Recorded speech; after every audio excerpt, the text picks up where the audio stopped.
Thank you and welcome to the show today. The topic today is the social impact of the Nashville flood of 2010.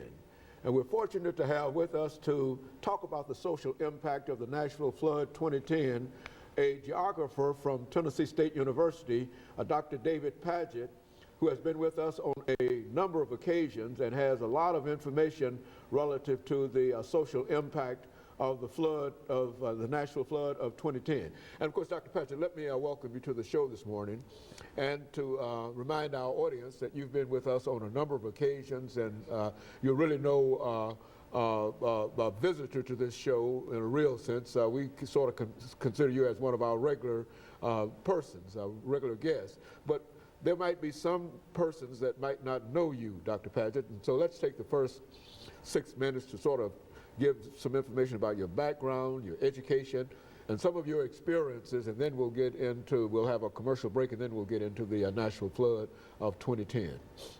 Okay, I'm currently a associate professor of geography at Tennessee State University. I've been at Tennessee State University for almost 14 years. I'm also the director of the Geographic Information Sciences Lab, which is basically where we use smart maps to look at any number of things, natural phenomenon, urban studies, you name it. And so I also teach urban geography, I teach weather and climate, and so this study brings both of those two things together, looking at the urban landscape and of course, in this case, the weather, this extreme weather event of 2010.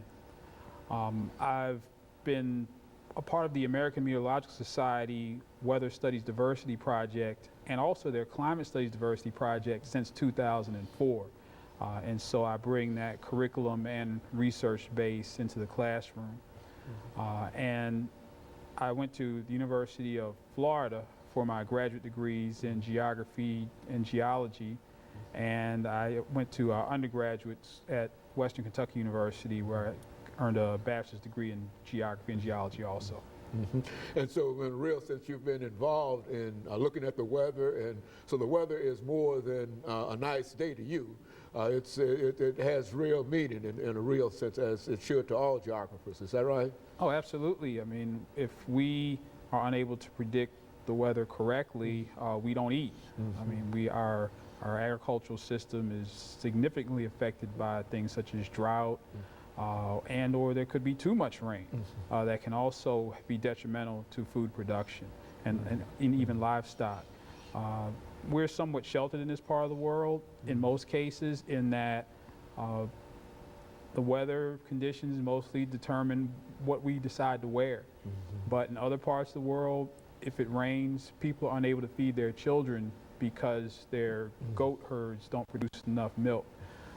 If you look at places such as Bangladesh, where certainly Hurricane Sandy and Hurricane Katrina were horrific events, but that type of flooding happens every year in the monsoon zone of Bangladesh and parts of India. Every year, millions of people are displaced, but we don't see it in our newspapers, on our television, so being kind of sheltered, that kind of thing, we might not even know that's happening. And so in a real sense, we could have a Nashville flood of 2010, and that would be significant in terms of where we are, but some of these places in other parts of the world will have a Nashville flood 2010 almost every year. Every single year it happens. And a large number of folks die in reference to that, to these floods and et cetera. Is that what you're saying? Absolutely. Deaths, people displaced.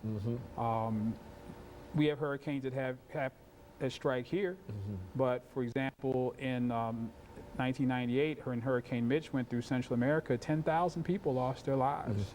And so we certainly don't minimize the loss of life here. We have no idea how much worse it can be in other parts of the world, and how much more severe the impacts of global warming and climate change are going to be in other parts of the world versus here. And so you do believe that over the last few seconds we have that there is such a thing as global warming, and it has an impact upon the weather and et cetera. You believe that? Oh, absolutely. I mean, the climatologists pretty much agree that global warming is occurring. The debate is over what's the cause.